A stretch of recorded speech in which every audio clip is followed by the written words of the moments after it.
Y hoy nos toca desarrollar el tema de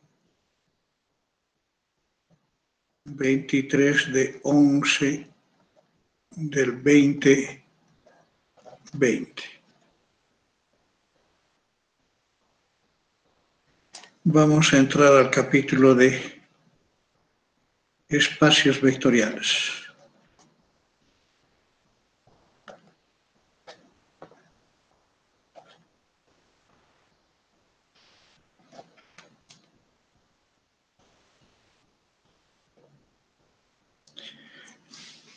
El capítulo de espacios vectoriales. Muy bien, entramos entonces a partir de hoy a la temática relacionada con el álgebra lineal. El álgebra lineal que viene a ser, entonces vamos a empezar con la definición de espacio vectorial.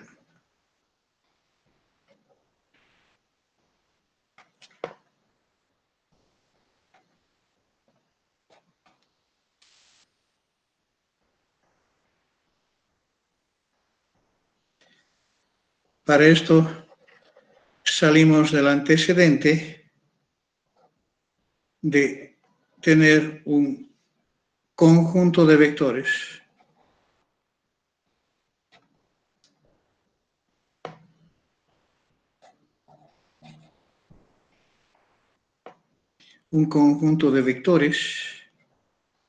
K, un conjunto de escalares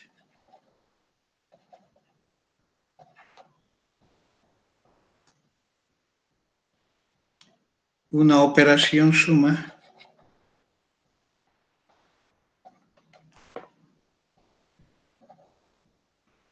y un elemento punto que viene a ser una representación de la operación multiplicación. Tenemos entonces como antecedente el conocimiento de esos cuatro elementos. Esos dos primeros son conjuntos. Uno es un conjunto de vectores específico y otro el conjunto de escalares.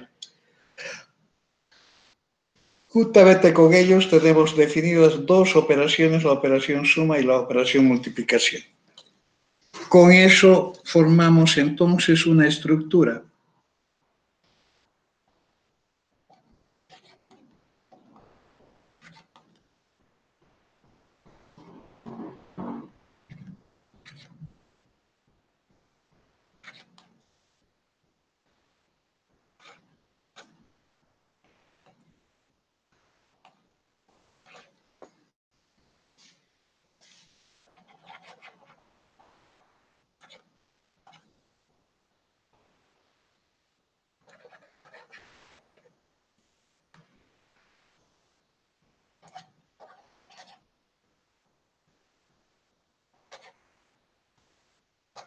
Representa entonces a un espacio vectorial B si, cumple las siguientes propiedades.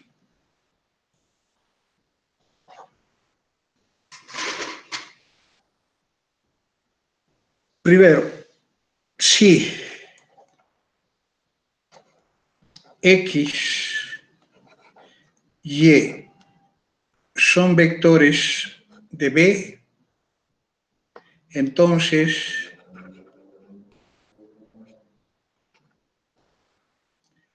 la suma X más Y debe ser también elemento de B.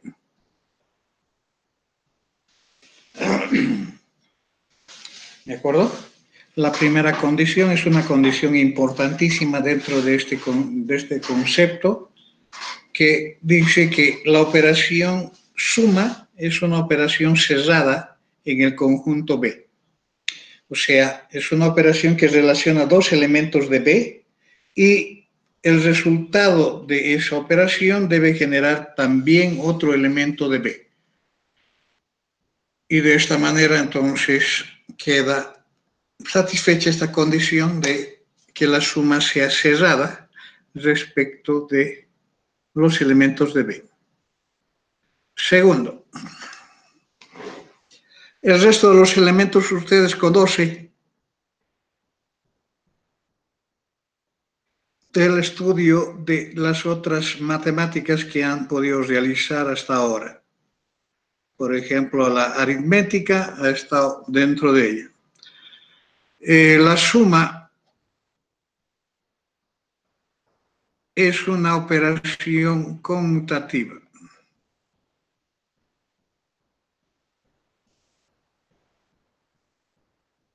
También se puede decir que es asociativa.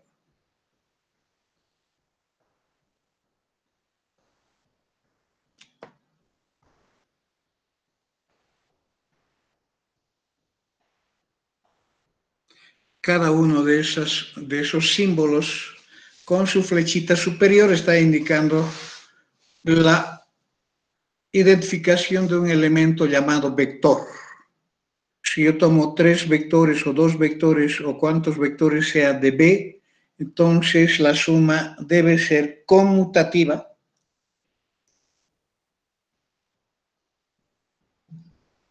Debe ser asociativa y respecto de la suma faltan todavía dos propiedades.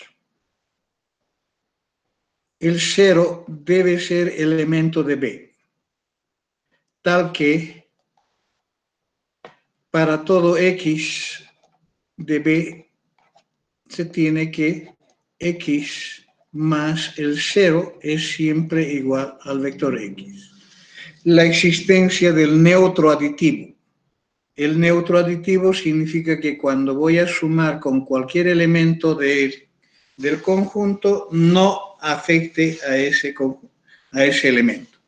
Y la quinta propiedad y última relacionada con la suma es que para todo X que pertenece a B, existe un Y que también está en B, tal que el X más Y es igual al neutro. ¿Qué es lo que corresponde a esa última propiedad?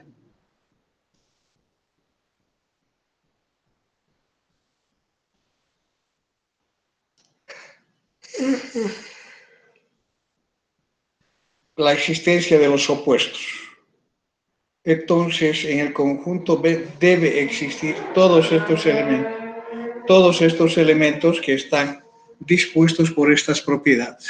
Estas cuatro últimas propiedades son comunes dentro de la suma, ya sea de números en la aritmética, ya sea en el álgebra elemental respecto de alguna función, todo aquello. Lo único novedoso dentro de esta teoría es esta primera condición que dice que debemos garantizar de que la suma sea cerrada respecto de el conjunto B. Hay otras 5 propiedades que están asociadas con la otra operación. Dice lo siguiente: si X es un elemento de B, alfa es un elemento de K, entonces el producto alfa por X debe ser obligatoriamente elemento de B. Ahí está otra vez imponiendo una condición de cerrado, pero respecto de la otra operación, haciendo de que cualquier relación de dos elementos que están en los conjuntos B y K debe generar siempre un elemento en B. Luego de acá para adelante también otras 4 propiedades del producto que ustedes ya conocen. Por ejemplo, la asociatividad, alfa por beta por X, es lo mismo que hacer una asociatividad en K y luego multiplicar por X, o acepta también la asociatividad mixta. La asociatividad mixta ¿de acuerdo? Luego tenemos la distributividad.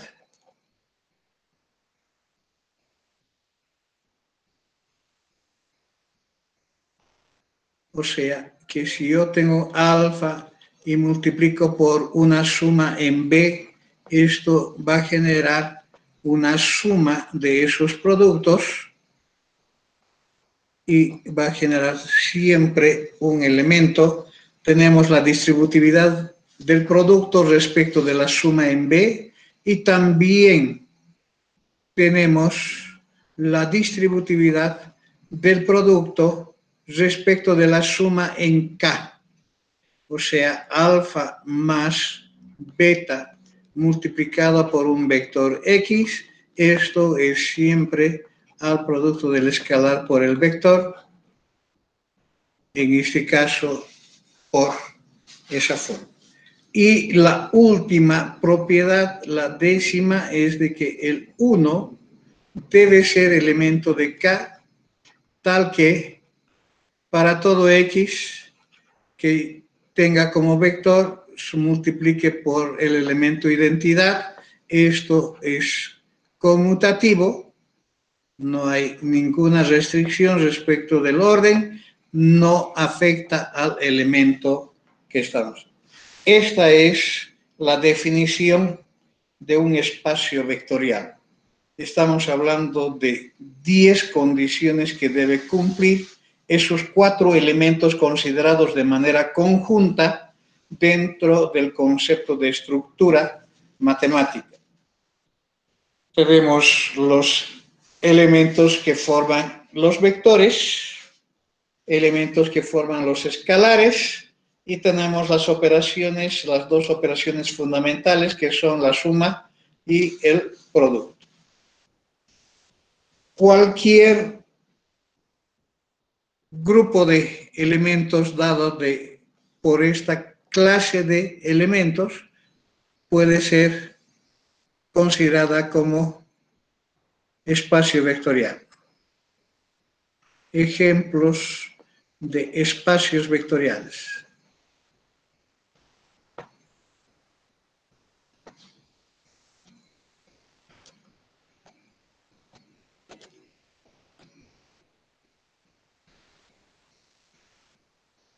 El espacio vectorial de A.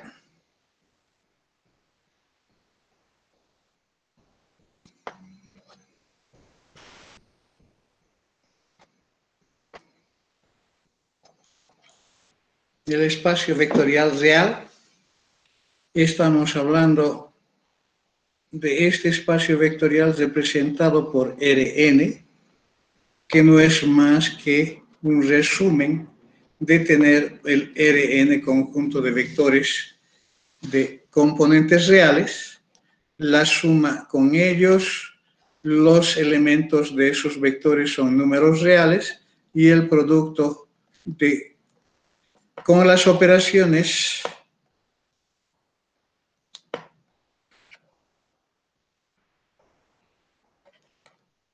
de suma. Si nosotros tenemos el vector X, es un vector formado por sus componentes X1, X2, hasta Xn. Un vector siempre es una matriz columna de tamaño de n por 1. Y si Y también es del mismo conjunto y está formado por Y1, Y2 hasta Yn, que también es del mismo tamaño, entonces tenemos las operaciones de la suma de X más Y, que ustedes ya conocen, no tiene nada de misterio. Tendría que sumar esas matrices o vectores de manera a elemento, y estamos hablando de otro elemento del mismo conjunto con un tamaño de n por 1, que es el tamaño que se ha definido para ellos. ¿Sí? Luego, el producto de un escalar por un vector X viene a ser simplemente que el escalar está multiplicado a todos y cada uno de los elementos del vector. Y tendríamos siempre uno del mismo tamaño. No cambia de tamaño por estas dos operaciones. Y aparte de eso, para que exista la suma, tiene que ser del mismo tamaño, ¿verdad? Entonces tendríamos con n que varía ¿para cuánto? El n es este coeficiente o este exponente. Y eso va a asumir valores n, 2, 3, puntos suspensivos, hasta cualquier número que nosotros queramos aplicar esta teoría. Entonces el n es el número de componentes que tiene el vector que se está estudiando. ¿De acuerdo? Por ejemplo,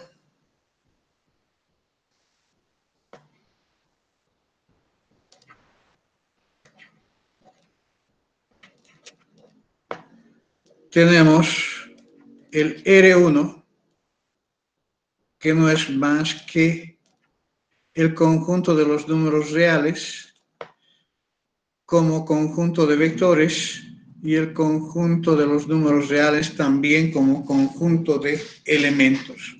Estamos hablando de la recta real. La recta real es lo que representa el espacio vectorial R1.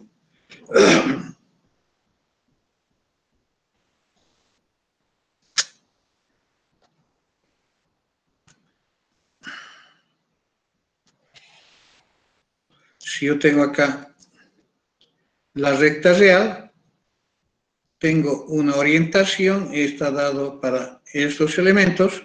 El único elemento que tiene vigencia acá e identificado de manera concreta es el 0. Es el 0. Entonces, cuando nosotros estamos representando, por ejemplo, un número X, aquí yo tengo a todos los números reales, entonces un número X puede ser representado ¿por quién? Puede ser representado por un vector que sale de acá y acaba en ese punto. Entonces tendría ahí la representación de un número equivalentemente representado por un vector y estaríamos hablando de todas las flechas que salen todos del 0 hasta cualquier punto de esa recta real y estamos viendo de que cumple todas las condiciones impuestas para la definición. No interesa el orden en la suma de vectores, la asociatividad es válida, el 0 está presente porque ahí es el único punto de referencia. Luego tenemos cuando nosotros multiplicamos por un escalar o cuando sumamos, por ejemplo, si yo quiero sumar este vector X con este vector Y, voy a trasladar cola con cabeza y voy a obtener la resultante siempre desde el origen hasta la otra cabeza. De esa manera tenemos toda la teoría desarrollada en lo que corresponde a lo que se conocía como aritmética, puede ser transformada a una teoría lineal considerando este sistema de coordenadas de un solo eje. Tenemos, por ejemplo, el R cuadrado. El R cuadrado no es más que el producto cartesiano de R por R. El producto cartesiano de R por R. Y esta define ¿qué cosa? Define el plano real.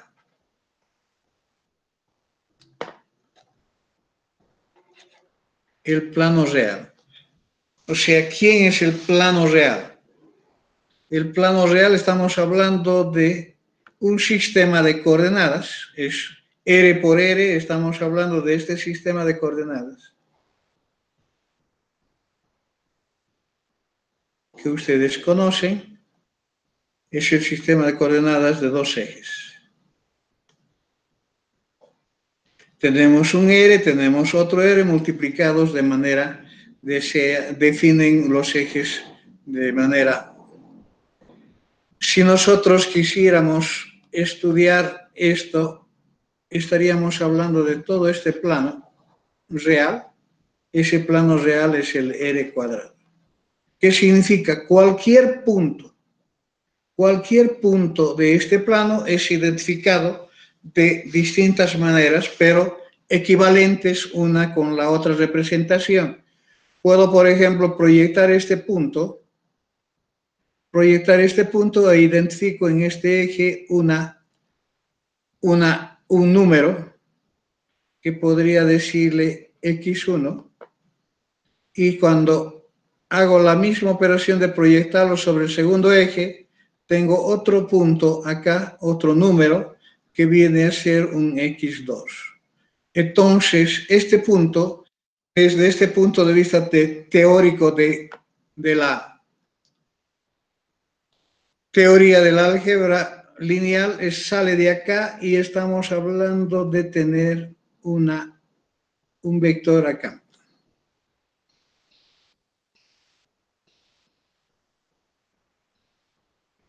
Tenemos definido entonces un vector y a ese vector le puedo llamar el vector X.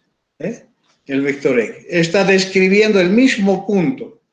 Este punto está definida, por ejemplo, como el punto P de coordenadas x1, x2. ¿Sí? También puede estar descrita por el vector X, que tiene por componentes a x1 y a x2. ¿Qué significa eso? Significa que acá yo tengo una componente de este vector que sería el vector x1. Y acá tendría otra componente que sería el vector x2. Entonces tengo esos dos vectores que generan los componentes del vector X sobre los ejes cartesianos. Bien, ¿alguna pregunta?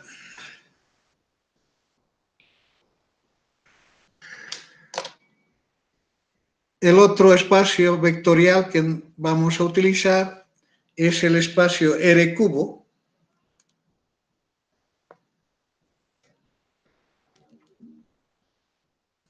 Que viene a ser lo que se resume como R cubo más R punto. Y estamos hablando del espacio dimensión 3.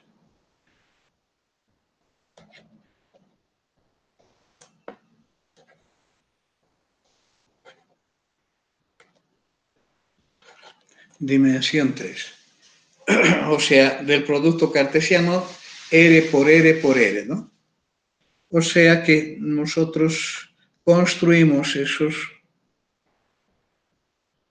ese sistema, como por ejemplo, de esta manera. Si esta es la bisectriz,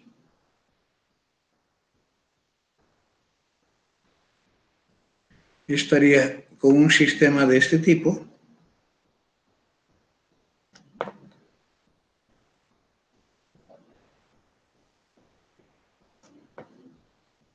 Con las orientaciones de los ejes siempre en ese sentido.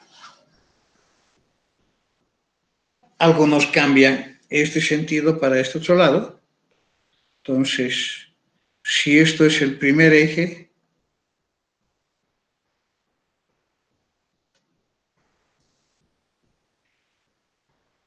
puede ser este el segundo eje.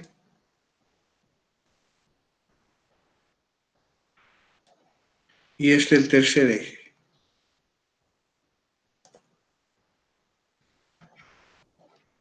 El tercer eje.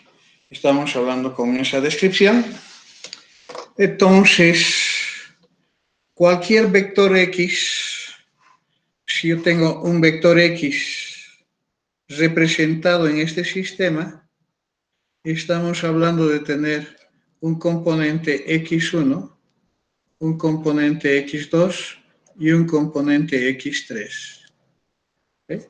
Estamos hablando de un vector x en R3, tiene que tener tres componentes. Uno en x para cada uno de sus ejes, ¿sí? Un elemento de cada uno de sus ejes. A ver, por ejemplo, si yo quiero interpretar o representar el componente x1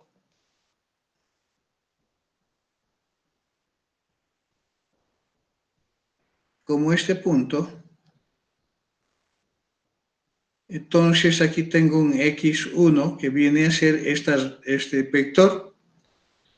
Si yo tengo que representar, por ejemplo, este vector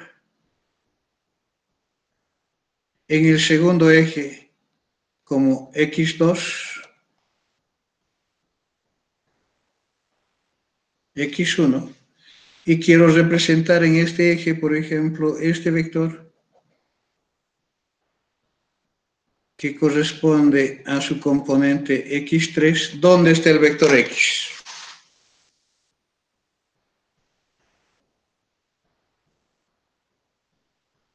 ¿Dónde está el vector x? Voy a suponer que este vector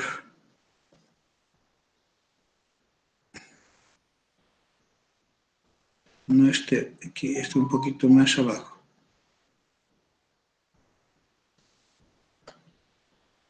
Que esté acá.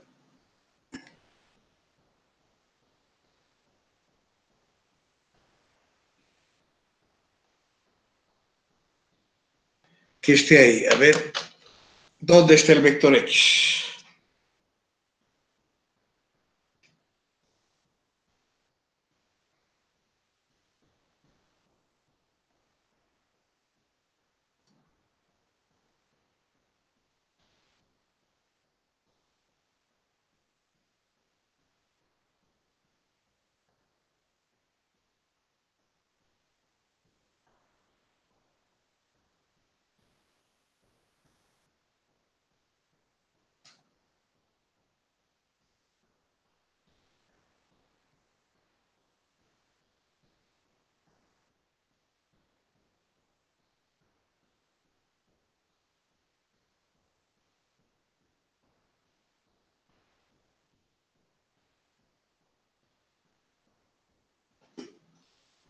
¿Han logrado?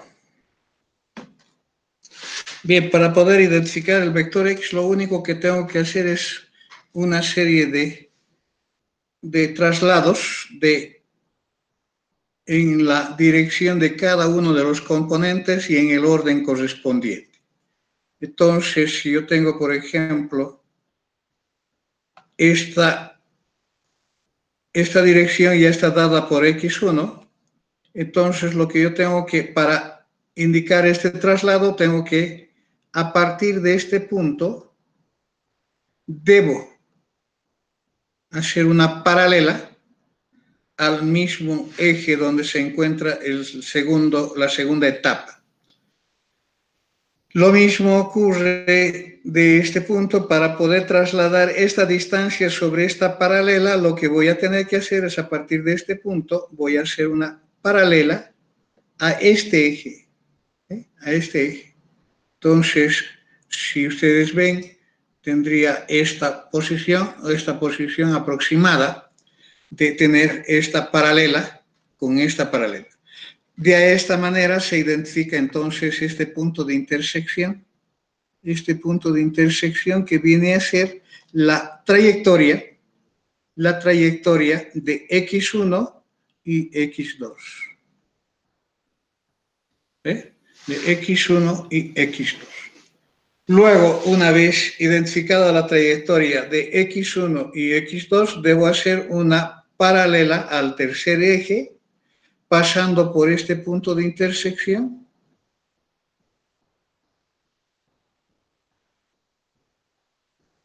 ¿Sí? para poder trasladar esta distancia sobre esta paralela. Entonces, ¿qué es lo que hacemos? Lo único que hacemos es tomar de auxilio este otro punto que dio origen a esta paralela y con ella trazar una paralela también al eje, y de esta manera puedo trasladar esta altura puedo trasladar acá, y con esta altura voy a trasladar una paralela al primer eje. Creo que es a esa altura más o menos la paralela, y con ello se identifica este otro vector que es el x3.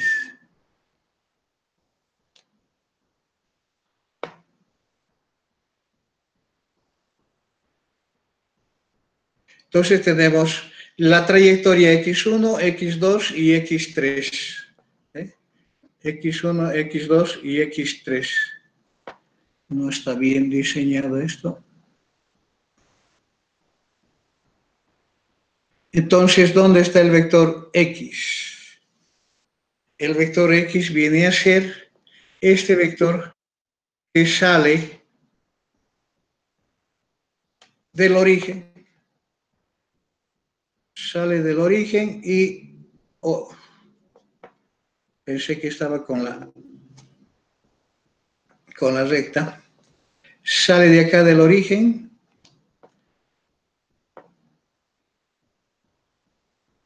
y viene a intersectar a este punto.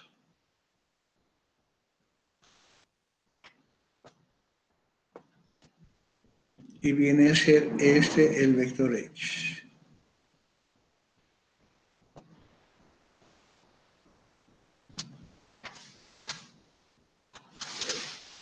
Ese es el trazado en cualquier sentido. Siempre vamos a hablar de trazados paralelos, porque estamos en un sistema de coordenadas rectangulares, y ese sistema de coordenadas rectangulares establece que se llegue a formar una caja de fósforo acá, una caja de fósforo con esto, y la diagonal del origen hacia el otro vértice identifica el vector x que estamos analizando. ¿De acuerdo? Cada punto de este sistema debe estar expresado siempre en la forma de una tríada. Cualquier punto. Por ejemplo, este vector que está en este eje,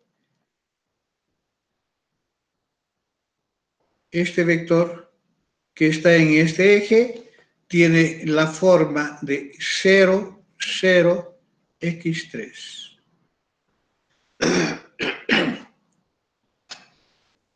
Este vector que está en este punto, o sea, estamos hablando de este vector. Voy a colocar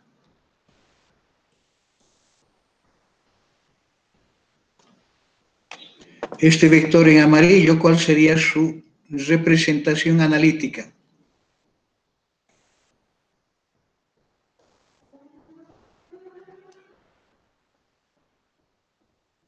¿Cuál sería su representación analítica? Tiene x1 en el primer eje, x2 en el segundo eje, 0 en el tercer eje. Hay una distancia de x1 trasladado en el sentido del primer eje, un x2 en el sentido del segundo eje y 0 en el x. Ese es entonces el primer vector. Esto es la suma. Esta es la suma de este vector con este vector, y tendría la suma de este vector con este vector, y este vector viene a dar eso. ¿Estamos de acuerdo? Muy bien, ese es el espacio vectorial que vamos a utilizar a lo largo de nuestras clases de álgebra lineal, lo tenemos diseñados hasta R3. R4 ya es prácticamente imposible ver esta situación de comportamiento de 4 vectores ortogonales, pero en teoría se puede extender hasta cualquier valor Rn, cualquier valor de n. ¿De acuerdo? Otro ejemplo.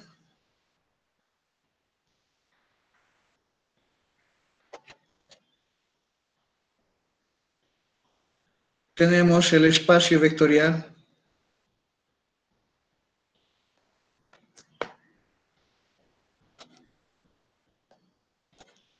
de matrices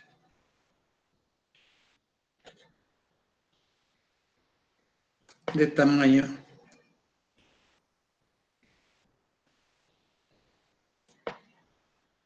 m por n.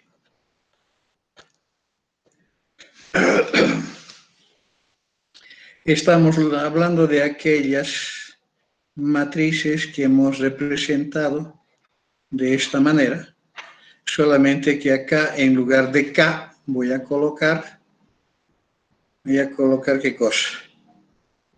Que los escalares sean reales. Entonces estamos hablando de esta estructura de matrices reales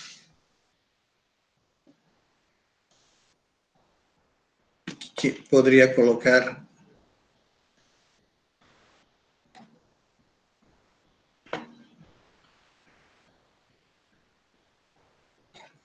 con las operaciones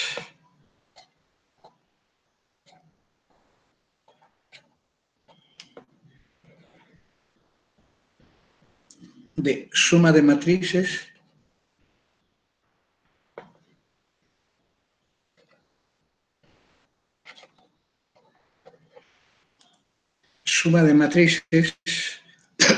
y producto de un escalar por una matriz.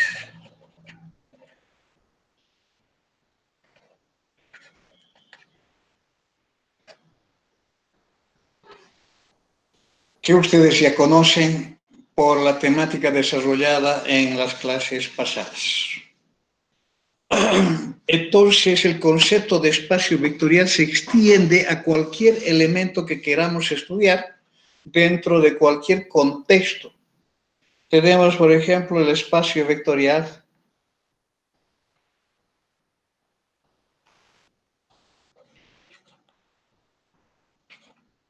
de polinomios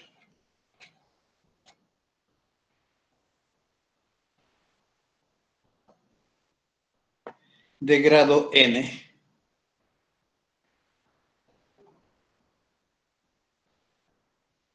Con coeficientes reales.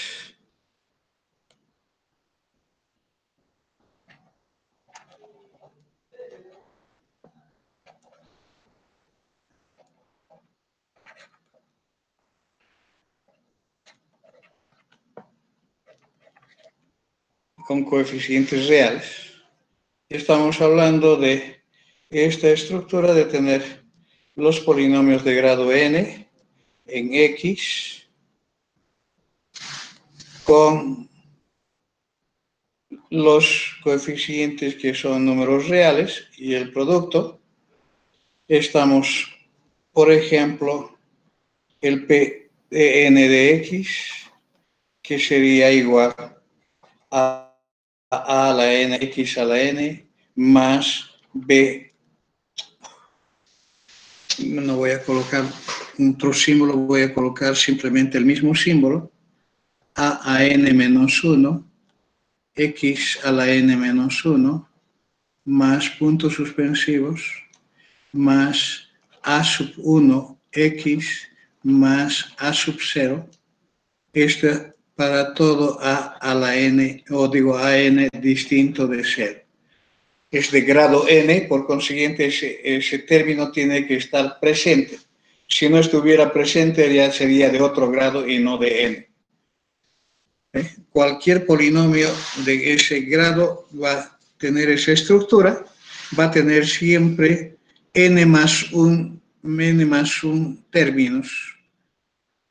Lo que difiere de un polinomio a otro polinomio, por ejemplo, Qn de x podría ser, por ejemplo, b a la n, x a la n más b a la n menos 1 por x elevado a n menos 1 más puntos suspensivos más b1 por x más b sub 0, donde b a la n o sub n debe también ser distinto de 0 para todo número real, distinto de 0.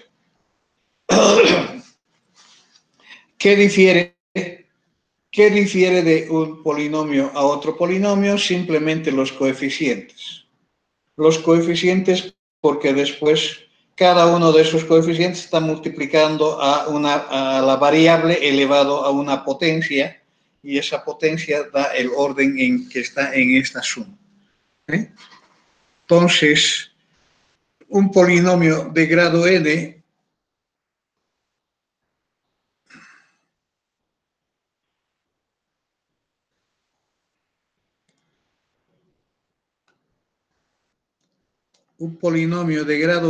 de x puede ser representado por a sub n a n menos 1 suspensivos a sub 1 a sub 0.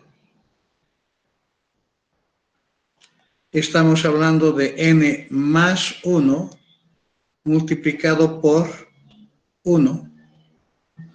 Estamos hablando de que todo polinomio puede ser reemplazado en una forma vectorial. Esto, fila por columna, estaría hablando de la transpuesta multiplicada por x a la n, x a la n,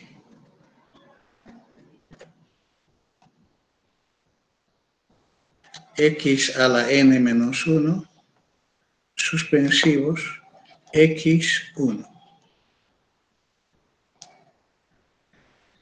Esto también es n más 1 multiplicado por 1.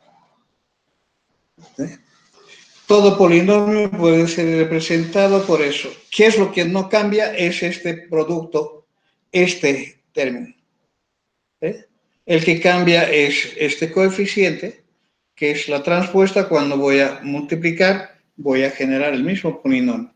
Entonces, ¿qué quiere decir? Que todo polinomio de grado n es equivalente a un vector de grado n más 1 por 1. Entonces, todo lo que se diga para ese conjunto de vectores es válido para los polinomios, y de esa manera se queda demostrada que todos los polinomios de un determinado grado forman un espacio vectorial. Muy bien, tenemos también el espacio vectorial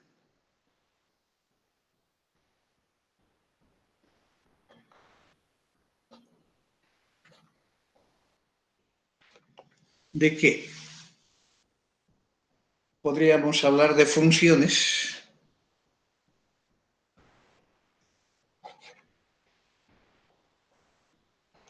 Continuas.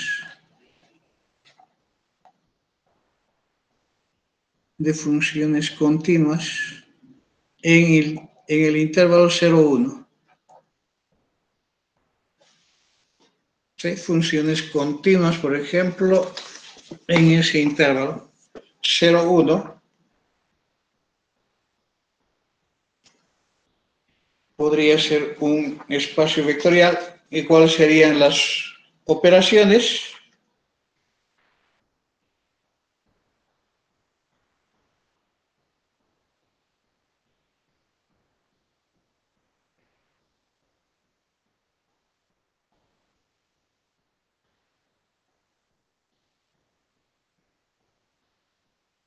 Las operaciones son, por ejemplo, de suma de funciones, ¿no? La suma de funciones, el producto de un escalar con las operaciones de suma de funciones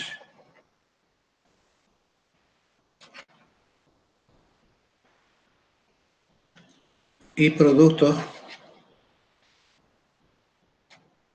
de un escalar por una función, que también ustedes conocen esas operaciones. ¿Sí?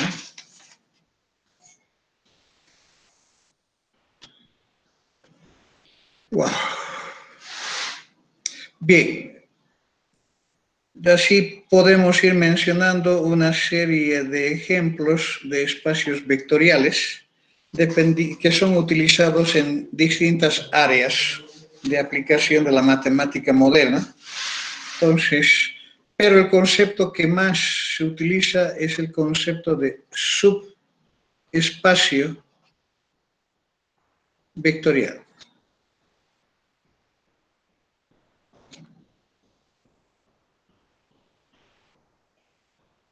Subespacio vectorial. A ver, denme un minutito, por favor.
Muy bien.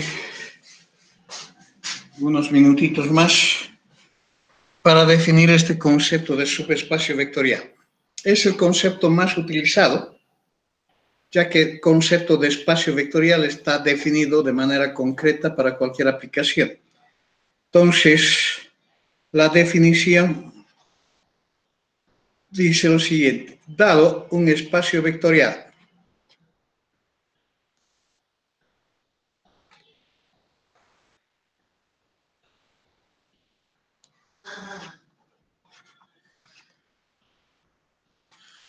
de referencia,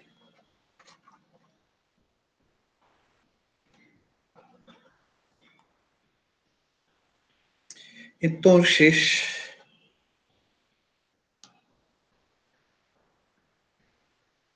una estructura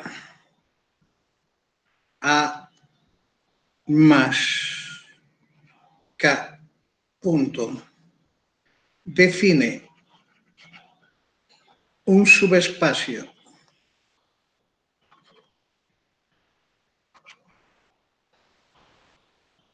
vectorial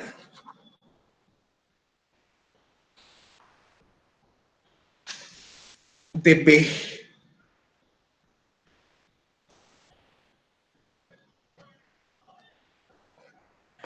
si, por sí misma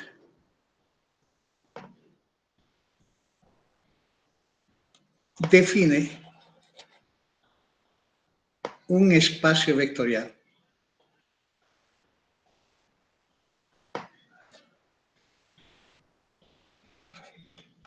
Y A viene a ser un subconjunto o igual a B. Esa es la definición formal de un subespacio vectorial. Estamos hablando de encontrar un otro conjunto de vectores que sea parte de B pero que contenga todos los elementos que exigen las condiciones, las 10 condiciones de la definición de espacio vectorial. Exige que tenga el cero en ella, exige que tenga el opuesto de ellos, exige que tenga que cuando se sume estén también en ese conjunto, lo mismo respecto de los escalares. Entonces, estamos hablando de una parte del conjunto de B con los elementos necesarios para cumplir estas 10 condiciones. A eso se llama el subespacio vectorial en ese contexto. Para que no se esté verificando las 10 condiciones, tenemos acá las condiciones necesarias y suficientes de la definición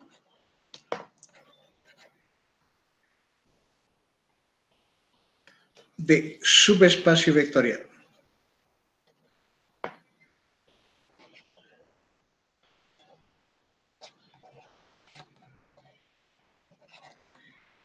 Entonces, en la matemática nos permite identificar a estos elementos o condiciones llamadas condiciones necesarias y suficientes, que están abreviados por las iniciales. No significa Caja Nacional de Salud, sino condiciones necesarias y suficientes. Son 4 las condiciones que deben cumplir cualquier conjunto A para ser un subespacio vectorial. La primera condición impuesta por la definición de que A debe ser un subconjunto o igual a B. ¿Sí? A debe ser obligatoriamente un subconjunto o igual a B. Sabemos muy bien de la teoría de conjuntos, todo conjunto es subconjunto de sí mismo, entonces si es el mismo B estaríamos hablando de la misma definición. Luego tenemos que definir que A debe ser obligatoriamente distinto del conjunto vacío. El conjunto vacío cumple la condición anterior. Por tanto, debo eliminar al conjunto vacío. Entonces, debo concluir que por lo menos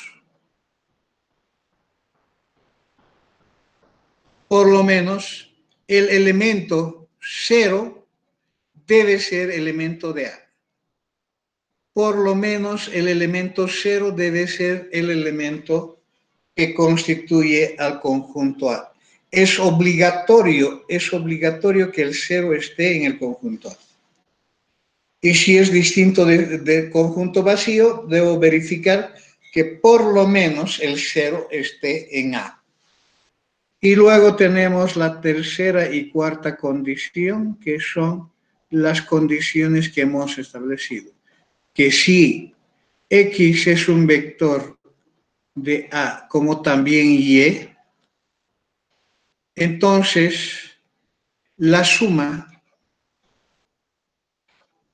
debe ser un elemento de A. Y como cuarta condición, hace referencia de que si X es elemento de A y alfa es un elemento de K, entonces también el elemento producto de esos dos debe ser elemento de A. Esas son las 4 condiciones necesarias y suficientes para la identificación de cualquier subespacio vectorial de A. ¿De acuerdo? No necesito verificar el resto de las propiedades, solamente estas propiedades. Por ejemplo,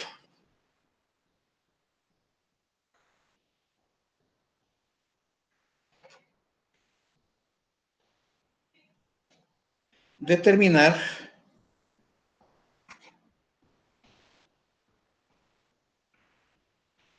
si el siguiente conjunto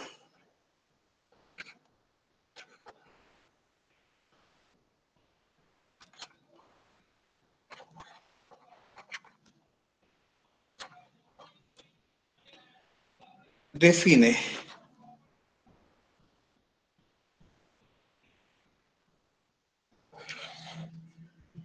un subespacio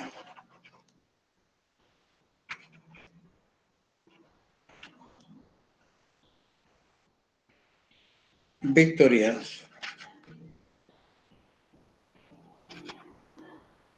de R2.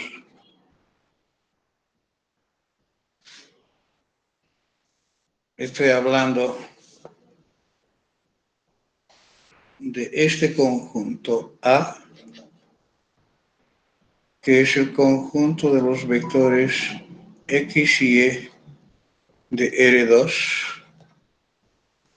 tal que X más Y al cuadrado sea igual a X menos Y al cuadrado.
Bien, debemos verificar entonces de que cumple las 4 condiciones necesarias y suficientes de la definición de subespacio vectorial.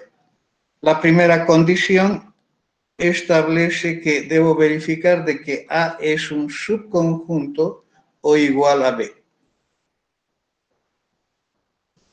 Para esto voy a identificar es suficiente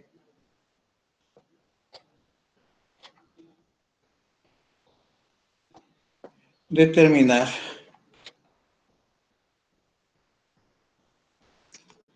un elemento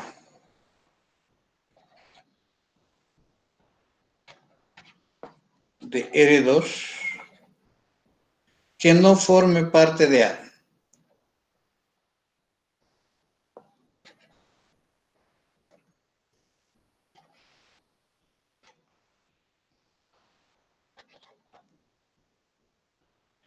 Por ejemplo,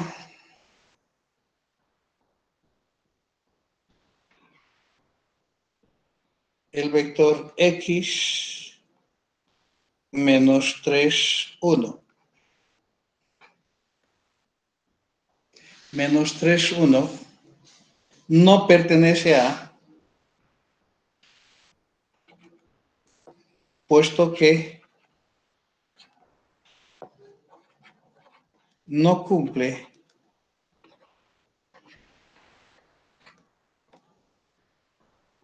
menos 3 más 1 al cuadrado con menos 3 menos 1 al cuadrado. Estos son distintos. Por tanto, A es un subconjunto de R2. Aquí es de R2, ¿no?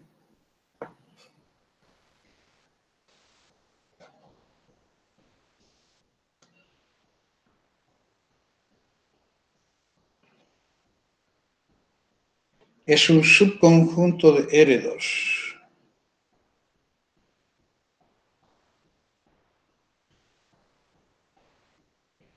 Muy bien.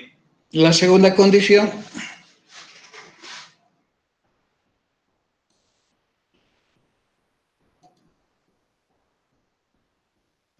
La segunda condición, debemos responder a la pregunta, ¿el cero pertenece a? La segunda condición establece de que debe ser un conjunto distinto del conjunto vacío, que por lo menos el cero debe estar en A. Entonces voy a optar por identificar si el cero se encuentra o no en A. Y para esto voy a tener que utilizar lo siguiente. Sabemos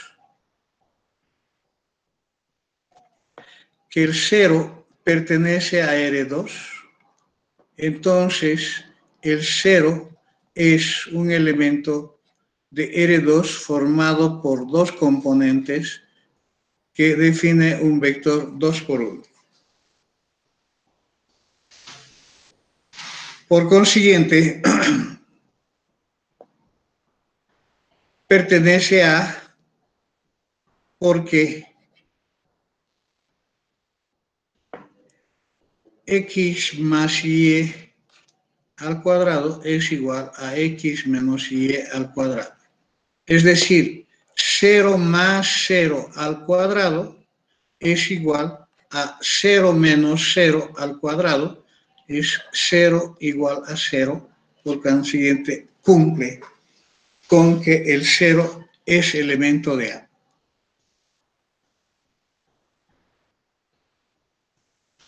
Tercero,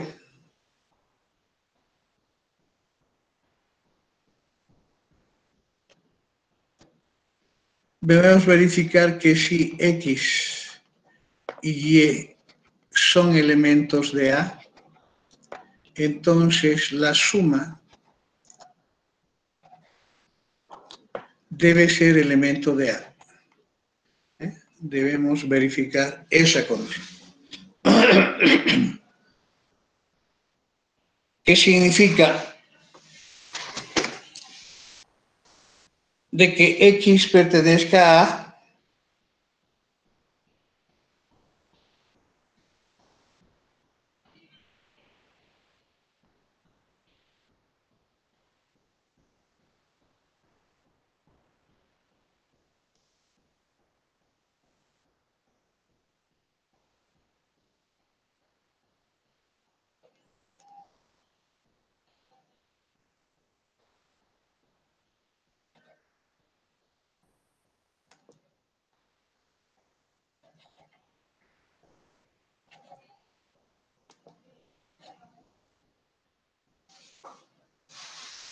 si X pertenece a A, debe cumplir con la definición de A, y de acá tendría que X1 más el doble producto de X1 por X2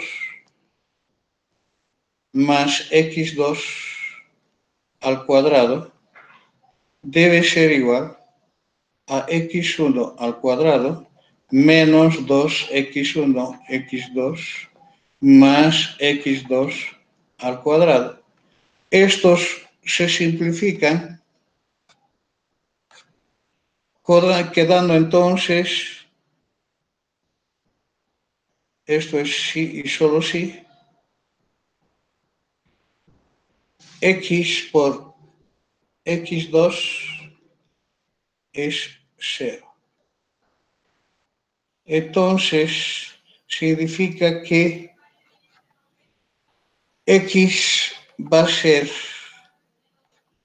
X1 0 o X va a ser 0x2. ¿De acuerdo? Si Y lo mismo pertenece a A,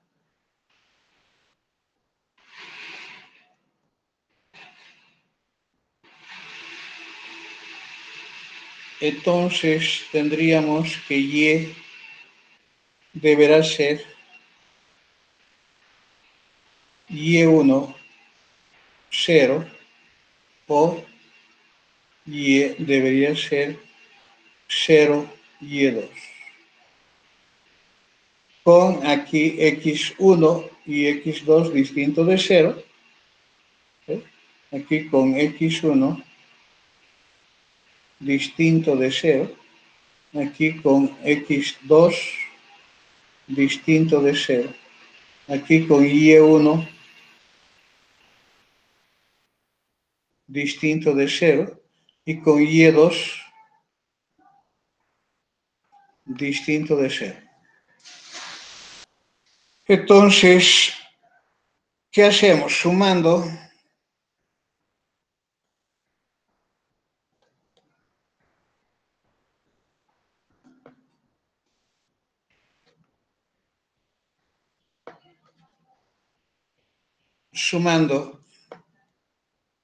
x más y,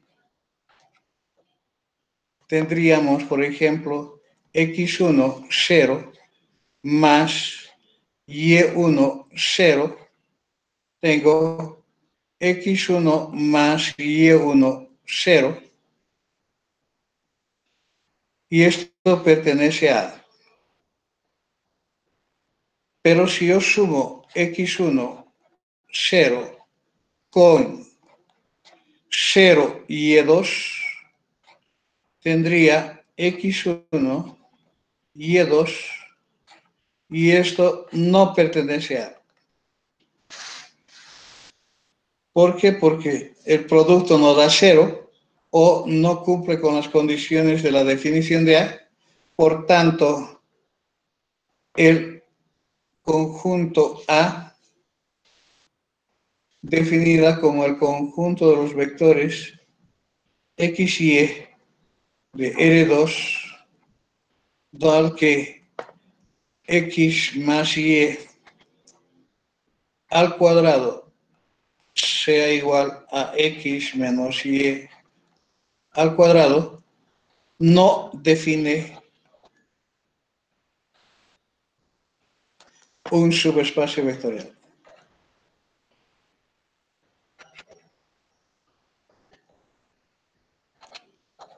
Vectorial de R2. Esta sería la conclusión. No necesito hacer la otra conclusión.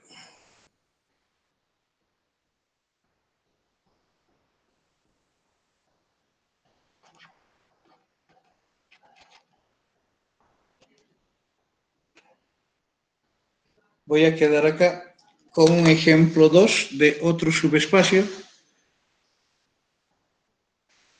Y vamos a después entrar a otros conceptos más. Eso lo voy a hacer el día jueves. No sé si alguien tiene alguna pregunta.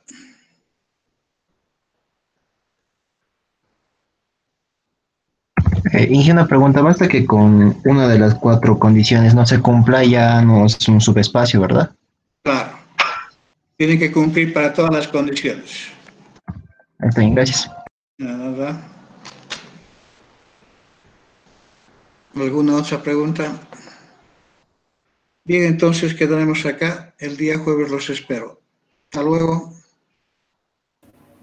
Hasta luego, Inge, gracias. Inge. Hasta luego. Hasta luego.